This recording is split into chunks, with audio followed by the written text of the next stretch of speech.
시편 83편은 아삽의 시 곧 노래입니다. 아삽은 이제 우리 다윗 시대의 레위인으로서 여두둔, 헤만, 아삽 이 세 사람이 이제 주요 그 찬양 리더였죠. 이 사람은 찬양 리더고 선지자이고 시인이었습니다. 그래서 이제 성경에서 아삽의 시 그러면 아삽이 썼을 수도 있고 또는 아삽의 후손들이 쓰고 노래하고 보존하고 전수했던 그런 시들로 보면 됩니다. 이 아삽의 후손들 역시 이스라엘 역사를 통틀어서 보면 굉장히 중요한 대목마다 이들이 등장합니다. 그래서 여호사밧 시대에도 나와서 백성에게 용기를 북돋우는 모습, 또 히스기야와 요시야 시대에 있었던 영적 부흥의 시대에 이들이 또 활약하고 있는 모습, 또 바벨론 포로 기간이 끝나고 돌아와서 예루살렘을 재건하는 영적 재건 운동에 동참하는 모습, 이런 모습들이 간간히 엿보입니다. 이 시의 8절에 보면 이제 아수르가 이제 아시리아가 언급된 거로 보면 아마 바벨론 포로 후에 써진 거로는 보기 어렵지 않느냐, 그 전에 어느 시대에 써졌지 않겠느냐, 이렇게 보고 있습니다. 1절 보면 하나님이여 침묵하지 마소서, 하나님이여 잠잠하지 마시고 조용하지 마소서. 이 말은 하나님 말씀하십시오, 듣겠습니다, 이런 거잖아요. 여러분, 하나님이 여러분에게 말씀하시는 거 좋아하세요? 하나님 저에게 말씀하여 주십시오. 사람들이 의외로 하나님이 우리에게 말씀하시는 거 싫어합니다. 말씀하시는 걸 좋아하면 성경 엄청 읽겠죠. 왜냐하면 하나님이 말씀하시는데 말씀이 너무 다니까. 그리고 성경을 읽는 것만 아니라 그 말씀을 정말 하나님의 말씀으로 알고 순종하고 사는 거 정말 사랑하겠죠. 하나님 말씀하세요, 침묵하지 마세요, 잠잠하지 마세요. 이게 이제 우리가 많은 사람들이 대부분 성도라면 다 올려드릴 것 같지만 이런 기도 잘 안 해요, 사실은. 그래서 C.S. 루이스가 기적이라는 책에서 이런 말을 했습니다. 추상적이고 소극적인 신을 생각하던 것에서 살아계신 하나님을 생각하는 것으로 옮아가기를 꺼려합니다. 사람들이 이렇게 조용하게 이 서재에 이 책꽂이에 꽂혀 있는 책 같은, 내가 책 보고 싶을 때 뺏어보고 안 보고 싶으면 꼽아 놓는 이런 조용한 신을 원하지, 자꾸 말씀을 하시고 자꾸 끼어들고 이렇게 간섭하려고 하는 신을 별로 안 좋아한다는 거예요. 범신론자들의 하나님은, 범신론은 뭐 이제 뭐 바위도 하나님이고 뭐도 하나님이고 다 여기저기서 신을 이제 자기 마음대로 보는 그런 사람들의 하나님은, 신은 아무 일도 하지 않는 존재, 아무것도 요구하지 않는 존재입니다. 왜냐하면 바위를 섬긴다고 할 때, 아니면 큰 나무를 섬긴다고 할 때 그 바위가 그걸 섬기는 사람에게 나를 사랑하라, 온 마음과 온 뜻을 향해서 나를 사랑하고 나와 교제하고 나의 말씀을 듣고 이런 거 요구하지 않거든요. 비나이다 이러면 된다 이 말입니다. 그래서 그런 신은 그저 여러분이 원하는 대로 단지 선반 위에 책처럼 존재할 뿐입니다. 그는 여러분을 따라다니며 괴롭히지 않습니다. 동행하자, 따라와라, 순종해라 이러지 않는다는 거예요. 필요한 재물만 바쳐주면 되는 거예요. 소원을 들어주기 위해서. 어떤 비인격적인 하나님, 이는 사람들이 좋아합니다. 비인격적인, 말하고 막 눈을 맞추고 동행하자 그러고 사랑해라 온 마음을 다해서, 이런 하나님은 부담스러워한다는 거예요. 우리를 관통해 요동치는 어떤 무정형의 생명력, 우리가 끌어다 쓸 수 있는 방대한 힘으로서의 신, 이는 사람들이 최고로 좋아합니다. 그냥 필요할 때 에너지처럼 쓸 수 있는 신, 나를 도와주소서, 역사하여 주소서, 이런 신은 좋아하는데, 그러나 진짜 하나님, 살아계신 하나님, 반대쪽에서 줄을 끌어당기시고 무한한 속도로 우리에게 다가오시는 하나님, 추적자이신 하나님, 왕으로서의 하나님, 신경 쓰인다는 거예요. 남편으로서의 하나님, 이는 전혀 다른 문제입니다. 엄청 신경 써야 한다는 거예요. 따끔한 얘기죠, 그죠? 예리한 얘기인 것입니다. 그래서 이제 사람들은 조용한 신, 잠잠한 신, 말하지 않는 신을 좋아하는데 우리 성도들의 삶에도 은연중에 이제 이런 생각들이 있는 거예요. 막 교제하고 간섭하고 인도하고 일일이 묻고 이런 거 너무 힘든다 이거예요. 내가 필요할 때 도움을 요청하고 주시면 되는 것이지. 그래서 탐욕을 만족시켜주는 것으로 만족하고 조용히 있는 책꽂이의 책처럼 조용히 있는 이 신을 원하는데 이 아삽의 시에서 이제 볼 때 이분이 생각하고 있는 하나님은 그런 하나님이 아니라 말씀하십시오. 개입해 주십시오. 잠잠하고 계시지 마십시오. 말씀해 주십시오. 제가 듣겠습니다. 순종하겠습니다. 따르겠습니다. 이런 하나님이라는 겁니다. 그래서 우리 생각은 많은 경우에 우리가 하나님 부지런히 제가 뭐 이 정도 인생의 경험도 있고 생각도 있으니까 부지런히 제가 움직일 테니까 하나님은 저만 믿고 따라오시면서 도와주세요. 이런 걸 이제 원하는데 내가 부지런히 활동하는 거. 근데 하나님은 하나님이 일하시고 우리가 잠잠히 있어 내가 하나님 됨을 알지어다. 삶의 중요한 순간에 잠잠히 있기를 원하시는 거예요. 내가 일할 테니까 하나님 일하실 테니까. 정말 반대죠, 그죠? 그래서 이제 왜 이 시인이 하나님에게 침묵하지 말고 말씀 말하고 이렇게 부르짖냐 하면 2절 무릇 주의 원수들이 떠들며 주를 미워하는 자들이 머리를 들었나이다.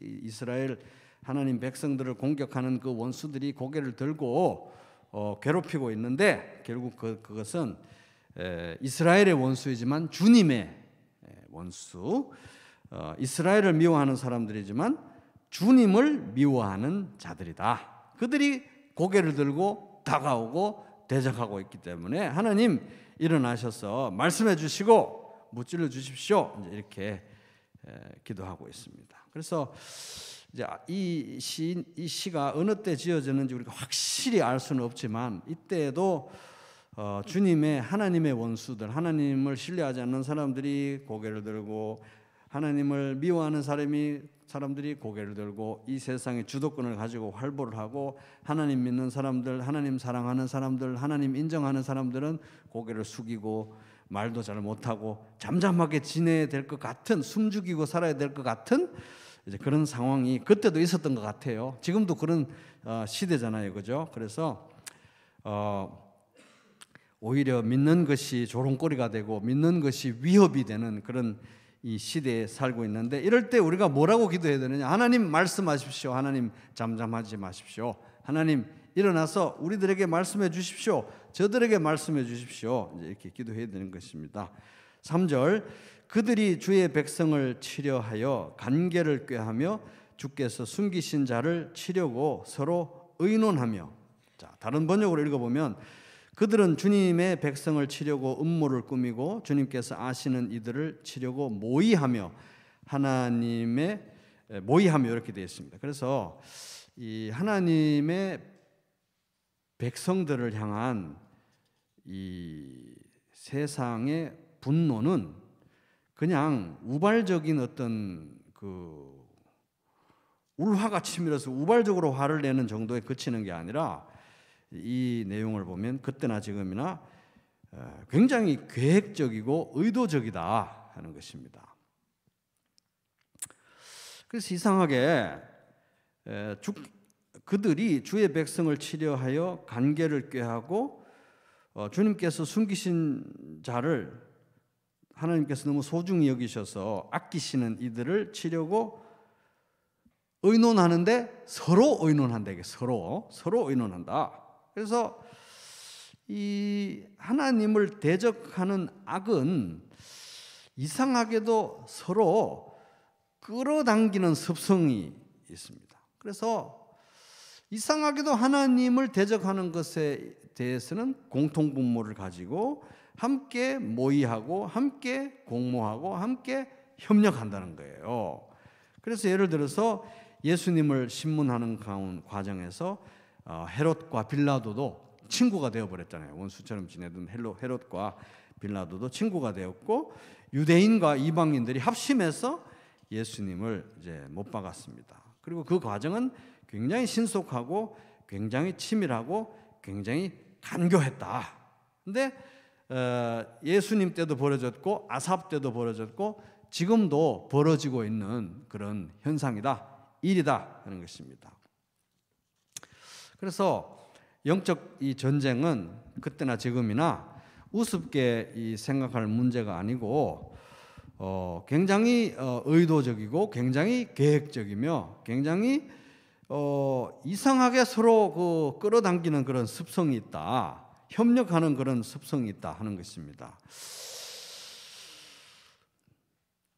그런데 이 하나님의 대적들은 모르고 있는 게 뭐냐 하면 3절 후반부에 보면 주께서 숨기신 자를 치려고, 그러니까 다른 번역은 주님께서 아끼시는 이들을 치려고 모의하며, 그래서 굉장히 약해 보이고 굉장히 우둔해 보여서 원수로 생각하고 이들이 공격하고 하나님의 원수가 다가와서 공격하지만, 하나님의 백성들을 공격하지만 그들이 모르고 있는 것은 뭐냐 하면 이들이 보기에는 그래도 하나님께서 아끼시는 존재, 하나님이 소중히 여겨서 보물같이 여겨서 감춰두고 숨겨두고 싶어하는 소중한 존재라는 것을 이제 모르고 있다 하는 것입니다. 그래서 그들은 모르고 있어도 우리는 알고 있어야 된다. 우리 자신은 우리가 비록 어떠한 모습일지라도 내가 하나님께서 소중히 여기는 존재구나 하는 것을 이제 기억해야 한다는 겁니다.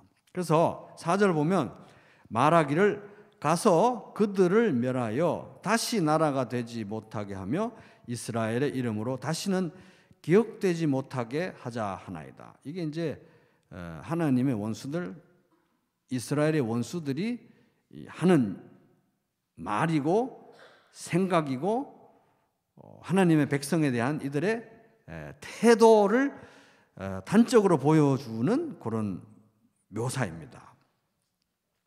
그러니까 뭐 위대한 건축물이나 뭐 어떤 역사 기록은 다 후세에 이름을 남기려고 다 하는 거잖아요. 그런데 이들의 기본적인 생각은 이 하나님의 백성들의 이름이 이 인류의 역사상에서 지구상에서 싹 지워져 버리게 하자는 정도로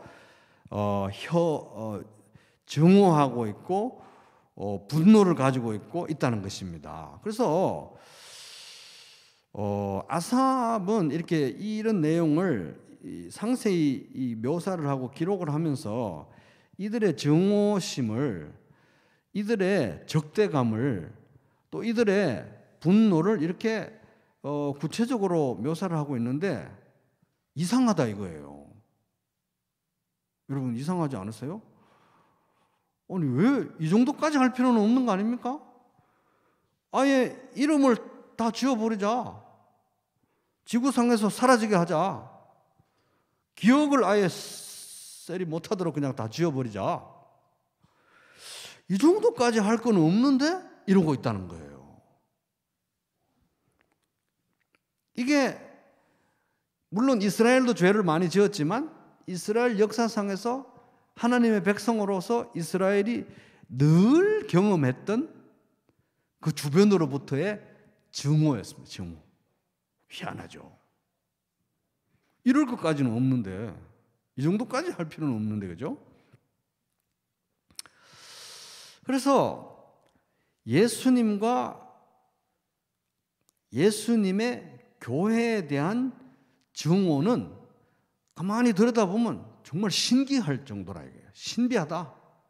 이 시편의 기자들이 아삽이 이렇게 기록하면서 이럴 것까지는 없는데 정말 신기하다는 거예요. 그렇게 철저히 증오할 필요는 없는데, 그래서 하나님의 백성을 완전히 이 멸절시키고 멸종시키려고 하는, 그러므로 해서 그들의 하나님이라고 일컬어지는 그 신을, 하나님을 완전히 이 부정하려고 하는 시도는 항상 있어 왔다 이게 항상. 그래서 그 에스더서에 나오는 그 하만도 그 에돔의 후손 하만, 그 사람도 페르시아에서 이스라엘의 씨를 다 그냥 확 다 없애려고 했잖아요, 그죠? 그럴 것까지는 없는데 5절 그들이 한 마음으로 의논하고 너무 일치단결한 거예요. 꿀맛 같아, 꿀맛. 한 마음으로 의논하고 누구를 대적하여? 주를 대적하여. 이게 결국은 그 사람들에 대한 적개심이기도 하지만 하나님에 대한, 신에 대한, 참 신에 대한, 하나님에 대한 적개심이기도 하다.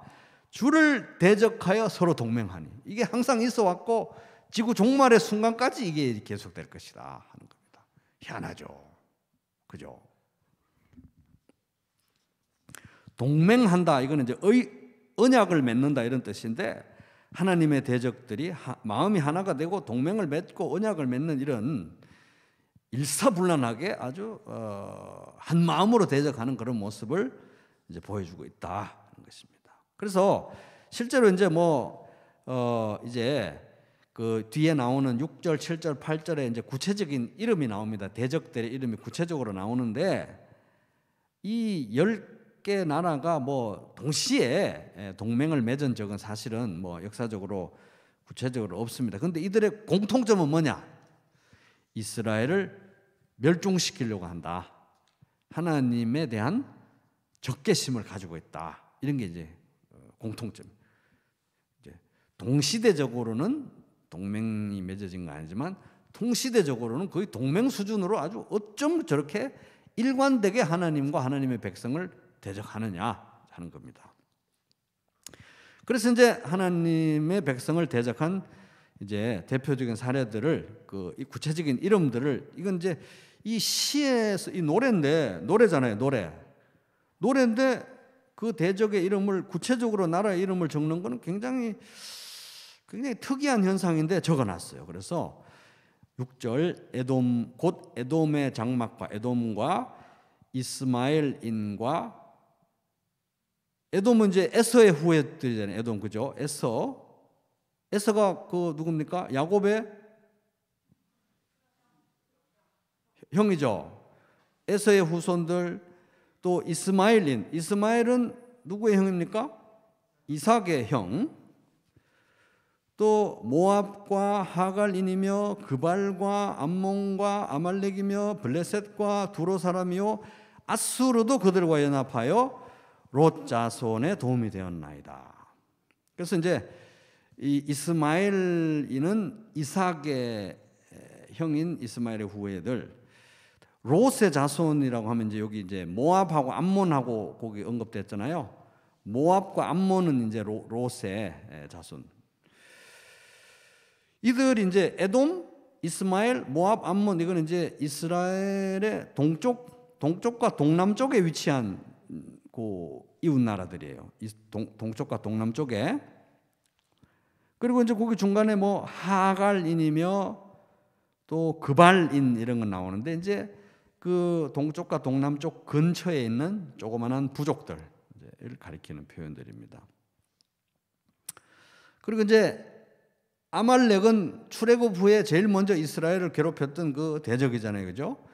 이스라엘 남쪽에 위치하고, 그 다음에 블레셋, 두로, 이거는 이제 이스라엘 서쪽과 서북쪽에,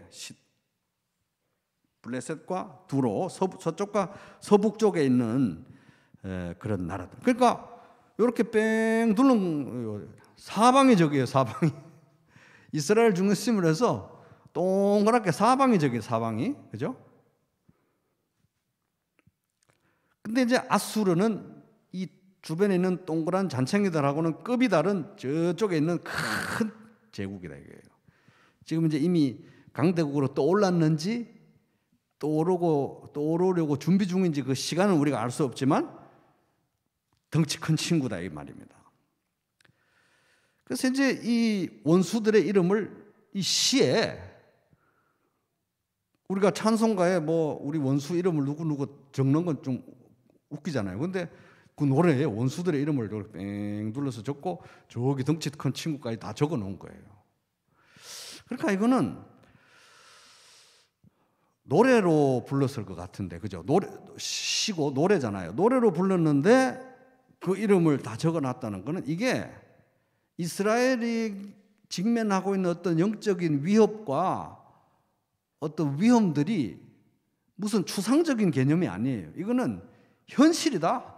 늘상 있는 일들이었다는 것입니다. 우리 주변에 뺑 둘러싸고 저기 큰 나라, 남쪽에는 이집트까지 해서 항상 영적 전쟁의 위험이 현실이었다. 그렇게 이제 이렇게 적들로 둘러싸여 있는 이런 위험 가운데 있는데 뭐라고 이 아삽이 기도하고 있느냐? 9절, 주는 미디안인에게 행하신 것 같이 기손 시내에서 시스라와 야빈에게 행하신 것 같이 그들에게도 행하소서. 그래서 이제 이 사람들이 역사 의식이 있는 거죠. 그래서 이스라엘의 과거 역사로부터 시작해서 과거 역사를 되새기고 하나님은 어제나 오늘이나 영원히 언제나 동일하시기 때문에 오늘도 그렇게 행해 주십시오 하나님, 이렇게 기도하고 있잖아요. 근데 이 아삽이 떠올린 하나님의 구원의 역사의 그 시점은 언제냐 하면 사사 시대로 거슬러 올라갑니다. 그래서 미디안인에게 행하신 것, 이게 기드온 사사 기드온을 일으켜 가지고 미디안을 쳤잖아요. 기드온, 그죠? 기드온을 세워서 미디안인을 쳤습니다. 그리고 그 중간에 보면 시스라와 야빈 나오죠. 시스라와 야빈. 이 야빈은 가나안 왕이고 시스라는 그의 군대 장관인데 이 가나안 왕과 시스라라는 그의 군대 장관을 무찌른 사사는 드보라는 남자였습니까? 여자였습니까? 여자 선지자였어요. 그래서 이분은 굉장히 다재다능한 분입니다. 그래서 사사이면서 예언자이면서 나중에는 장군까지 됐어요. 왜 장군이 됐느냐? 장군으로 임명한 바락이 선지자님 안 따라가시면 저는 못 갑니다. 왜? 무서웠어. 그래가지고 오냐 내가 가마 이래가지고 이 드보라라는 여선지자님이 가서 군사 이 전문가까지 된 거예요.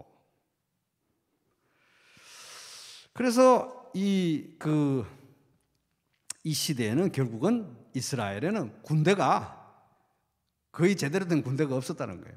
장군도 제대로 된 장군이 한 명 없었어요. 나가서 싸워야 되는데 무서워서 선지자님 같이 예언자님 같이 가주십시오. 이래가지고 했으니까 그죠. 그래서 또 이 시스라라고 하는 군대 장관은 어떻게 사망하셨느냐? 그 어디 헤벨이라는 사람의 부인이신 야엘이라는 그 여성분이 이분이 주무시는 동안에 우유를 잔뜩 먹여놓고 주무시는 동안에 여기 관자놀이에다가 말뚝을 망치로 박아가지고 이렇게 그럼 끔찍한 그거 한번 생각해 보세요. 이 여인이 막 이래들고 막 망치질을 하는 거예요. 남자들은 다 겁이 나가지고 난 전쟁에 못 나갑니다. 드보라 선지자님 같이 가주십시오. 이러는데 그러니까 이 시대에는 그냥 이스라엘은 거의 뭐 군사적으로 아주 쫄이었다 쫄 이런 상황인 거예요. 이런 때도 하나님이 미디안인에게서 우리를 지켜주시고 그들을 멸망시키시고 또 가나안 왕 야빈과 그 시스라를 말도 안 되게 이 여인들의 그 당시에는 군대는 다 남자만 가는 거예요. 요새는 또 여자도 군대 가지만 여인들의 손에서 그렇게 무찌르신 우리가 그렇게 보잘것없을 때 우리를 살려주시고 적을 무찔러 주신 것처럼 오늘도 그렇게 해주십시오 하나님 이렇게 기도하고 있는 것입니다. 그러니까 이분이 아삽이 과거의 역사를 떠올리면서 딱 하여튼 우리 하나님의 백성의 측면에서 보면 제일 약하고 보잘것없을 때 하나님이 행하신 구원을 딱 찍어서 기억해서 그때도 그러셨으면 지금도 좀 그렇게 해주십시오 이렇게 기도하고 있는 거예요. 그래서 10절 그들은 엔돌에서 패망하여 땅에 거름이 되었나이다. 이거는 이제 그 아까 야빈 시스라 그 가나안 군대가 패한 그 지역의 이름이래요. 그래서 이제 거기가 완전히 거름더미가 된 것, 똥무더기가 된 것처럼 만들어 버린 것처럼 주님 지금도 그렇게 우리들의 적을 무찔러 주십시오 이렇게 기도하는 겁니다. 11절 그들의 귀인들이 오렙과 스웹 같이 되게 하시며 그들의 모든 고관들은 세바와 살문나와 같이 되게 하소서. 이 네 명 오렙, 스웹, 세바, 살문나의 사람들을 또 이제 그 아까 기드온과의 전투에서 멸망한 미디안의 왕과 지휘관들의 이름입니다.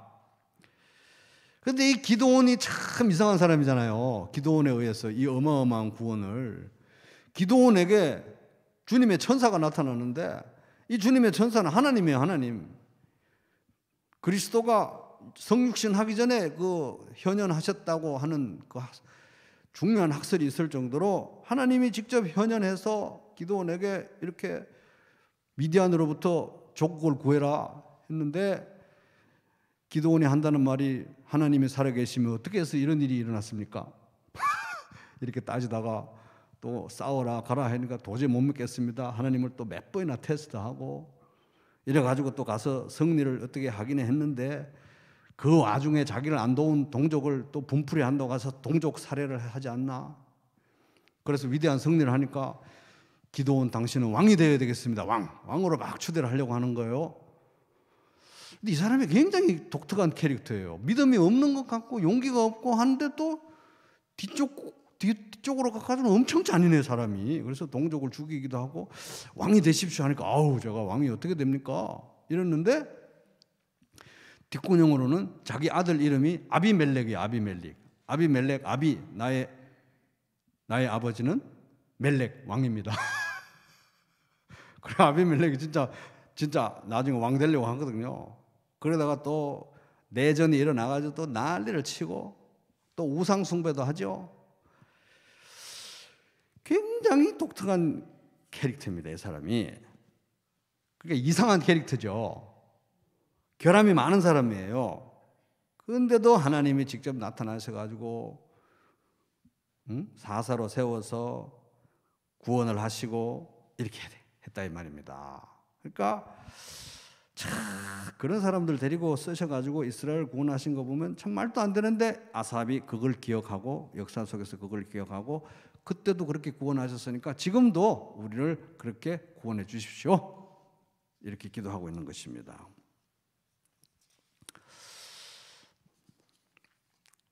그러니까 이 사람은 이스라엘의 현 상태와 그 주변에 둘러싸고 있는 이 전쟁의 현실, 영적 전쟁의 현실을 냉정하고 객관적으로 지금 보고 있는 사람이에요. 보고 있고 하나님이 어떻게 이 이스라엘과 함께 지금까지 동행해 오시고 인도하시고 보호하시고 원수를 갚아주셨는지를 냉정한 역사 가운데 보고 있는데, 딱 이 기드온, 드보라, 바락 이런 시대를 딱 집어서 그때 구원하신 것처럼 이러는 거 보면 이분도 성경을 보면서 아하, 이 하나님의 구원은 정말 우리에게 달려 있는 게 아니라 하나님의 긍휼에 달려 있구나. 그때도 그렇게 구원하셨으면 지금도 우리를 구원하실 수 있겠구나. 이렇게 생각하고 이 역사의식이 있다는 것입니다. 역사의식이. 그래서 이 아삽은 도대체 누군가 봐서는 이제 아수르가 언급된 걸 봐가지고는 그 다윗 당대의 아삽은 아닌 것 같고, 그러면 이 사람은 누굴까? 이제 확실히 우리가 알 수가 없어요. 확실히는 알 수가 없는데 우리 저기로 한번 가볼까요? 역대하 20장. 역대하 20장에 가면은 구약 성경 680페이지 역대하 20장에 가면은, 그러니까 지금 이 시를 쓴 아삽은 누군지를 우리는 정확히 모릅니다. 그러니까 아삽의 시라고 되어 있으면 이제 아삽이 썼든지 아삽의 후손이 썼든지, 그러나 아삽의 가문에서 노래하고 보관하고 전수하고 했던 이제 시들로 보는 거잖아요. 근데 누군지는 몰라요. 이 아삽은 도대체 누구냐? 누군지는 모르는데 하여튼 이 비슷한 역할을 한 아삽의 후손이 있었어요. 이 사람이라는 게 아니라 이런 역할을 아삽의 후손들이 했다. 그래서 아까 제가 아삽의 후손들은 이스라엘 역사 중요한 단면에 나타나서 활약하고 있는 모습이 있었다고 그랬잖아요. 근데 여기도 이제 역대하 20장에도 보면 이 여호사밧 왕 시대에 이제 기원전 850년, 그러니까 9세기 그때죠. 그때 모압과 암몬이 쳐들어왔어요. 여기 보면 1절에 보면 후에 모압 자손과 암몬 자손들이 마온 사람들과 함께 와서 여호사밧을 치고자 한지라. 그죠? 그래가지고 이제 2절, 3절, 4절에 보면 여호사밧이 3절에 두려워하여 하나님께 기도하고 온 백성도 두려워해서 기도하고 막 이렇게 야단이 났습니다. 덜덜덜 떠는 상황이 된 거예요. 그래서 이제 다 기도를 하는데 기도 가운데서도 용기가 안 나가지고 이렇게 떨고 있는데 14절 보면은 여호와의 영이 성령님이 회중 가운데에서 레위 사람 누구에게? 야하시엘에게 임하였는데, 야하시엘에게 임하였는데 이게 누구냐? 아삽 자손 마따냐의 현손이요 랄랄랄라 이렇게 나갑니다. 아삽 자손이 아삽의 후손. 그죠? 이 사람이 성령님의 이걸 목소리를 이제 전달하는 거예요. 성령 충만해서 이런 말씀을 하는 거예요. 15절 야하시엘이 이르되 온 유다와 예루살렘 주민과 여호사밧 왕이여 들을지어다. 여호와께서 이같이 너희에게 말씀하시기를 너희는 이 큰 무리로 말미암아 두려워하거나 놀라지 말라. 이 전쟁은 너희에게 속한 것이 아니고 누구에게 속한 것이다? 하나님께 속한 것이다. 두려워 말아라. 이렇게 이 백성을 깨우고 용기를 주고 일으켜서 싸우게 한다는 거예요. 하나님이 이 적을 물리칠 것이다. 그래서 승리하고 나중에 찬송했다 하는 내용이 역대하 20장의 내용입니다. 그러니까 이게 이제 이 83편도 아삽이 쓴 시인데 이 아삽이 어느 아삽인지는 몰라요. 아삽의 가문 중에 누구 한 명일 거예요. 그죠? 누군지는 모르지만 이와 비슷한 역할을 한 게 역대하 20장에 나온다 이 말입니다. 그러니까 이 83편에 대한 힌트를 얻을 수 있는 게 뭐냐 하면은 83편 아까 다시 돌아가면은 그 10가지 나라들이 막 나열이 되고 이 삥 둘러가면서 적을 얘기하고 저기 덩치 큰 아수르까지 얘기하면서 이런 상황에서 하나님 이스라엘이 지금 풍전등화와 같은데 옛날에 그렇게 우리가 사사시대 하면은 영적으로 제일 바닥 칠 때인데 그 바닥 칠 때도 하나님이 우리를 불쌍히 여기셔서 구원하시고 그 이상한 캐릭터 기도원하고도 함께 하셔가지고 우리를 구원하신 하나님. 군대가 없어가지고 여선지자가 앞에 나가서 싸워야 되는 그런 상황에서도 남자들은 다 어디 가고 그분이 말뚝으로 그렇게 했어야 되는 그런 상황에서도 우리들을 구원하신 하나님. 지금도 구원해 주십시오. 이렇게 용맹스럽게 기도하면서 지금 이 시가 흘러가고 있잖아요. 83편이.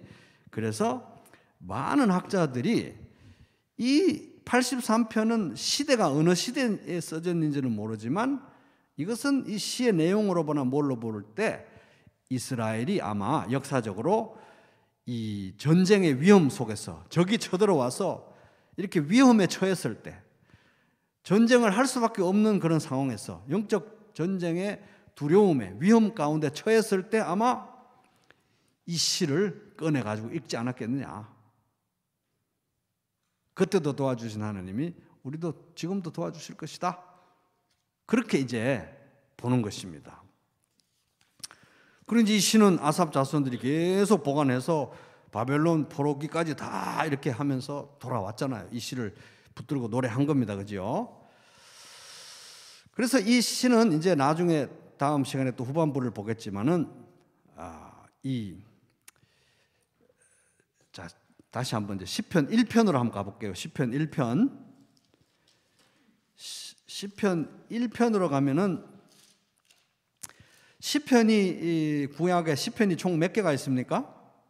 150개가 있잖아요. 그죠? 150개가 여러 다윗의 시가 굉장히 제일 많지만 뭐 여러 저자의 시들이 묶음으로 해서 하나의 책이 됐잖아요. 그 150개 시를 묶어서 한 권의 책으로 했는데 여러분 같으면 그걸 묶어서 150개를 한 권으로 만들 때 제일 앞에 어떤 시를 두겠어요? 이 시편 150개 전체를 대변할 수 있는 내용의 서론적인 성격의 시를 1편으로 넣겠죠. 그죠? 그래서 1편이 굉장히 중요한 거예요. 1편이 시편 전체의 내용을 좌우합니다. 그런데 이제 많은 분들이 시편 1편과 2편 두 개가 1편과 2편이 다 시편 전체의 서론으로 보는 것이 옳지 않겠느냐. 그래서 2편도 시편의 서론으로 보는 거예요. 그런데 이제 시편 1편은 어떻게 시작합니까? 복 있는 자는 악인들의 꾀를 따르지 아니하며 떠르르 나와가지고 2절에 보면 율법을 주야로 묵상하고 시냇가에 심은 나무와 같이 이렇게 막 목가적인 그런 거 나오잖아요. 그죠? 말씀을 묵상하고 하나님을 바라보면서 시냇가에 심은 나무같이 열매를 맺고 의의 길로 가다가 악인들은 망하지만 의인들은 구원받는 그런 그림이잖아요. 그것도 서론인데 난데없이 이 시편 2편으로 가면은 1절 읽어볼까? 2편 1절 시작. 어찌하여 이방 나라들이 분노하며 민족들이 헛된 일을 꾸미는가 이러면서 이 이방 나라들이 다 이스라엘을 죽이려 하고 하나님을 대적하고 분노해서 일어나고 이렇게 하는 얘기가 나와요. 그러면서 하나님의 기름 부은 받은 자의 메시아에 대한 얘기가 나오면서 메시아가 장차 모든 하나님의 대적들을 파멸시키고 통치해서 진정한 하나님의 통치와 샬롬과 평안을 이룰 것이다. 이런 내용이 시편 2편의 내용이에요. 그러니까 1편은 엄청 목가적인데 2편은 전쟁 상황을 전제하면서 하나님의 기름 부은 메시아가 철창으로 모든 적을 무찌르고 하나님의 나라를 완성할 것이다. 이게 나오는 거예요. 이게 시편 전체의 주제인 것입니다.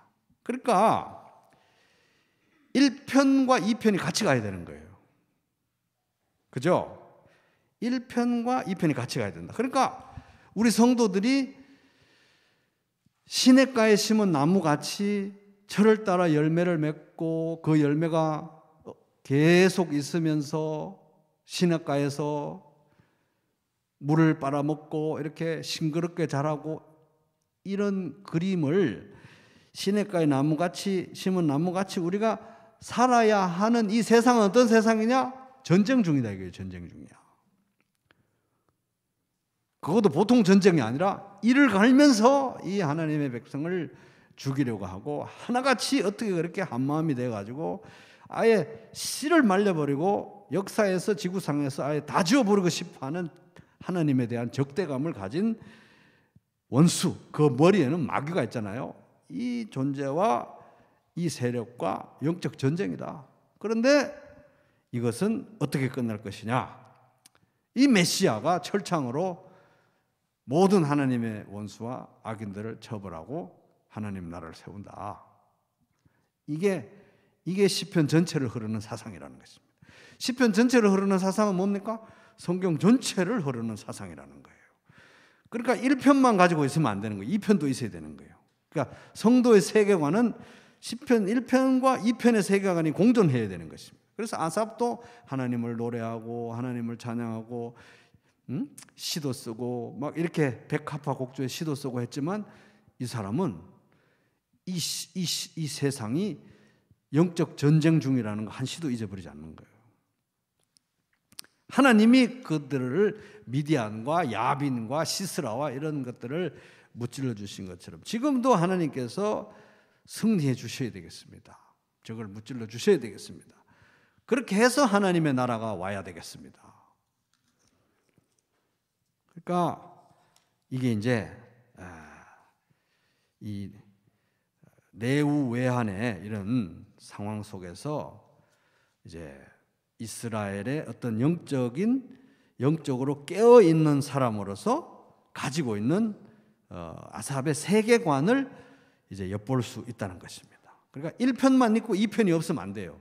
이 편만 있고 또 너무 막 싸우는 것만 생각하고 이 시냇가에 심은 나무 같은 이런 행복이 없는 것도 안 돼요. 두 개가 다 있어야 되는 거예요.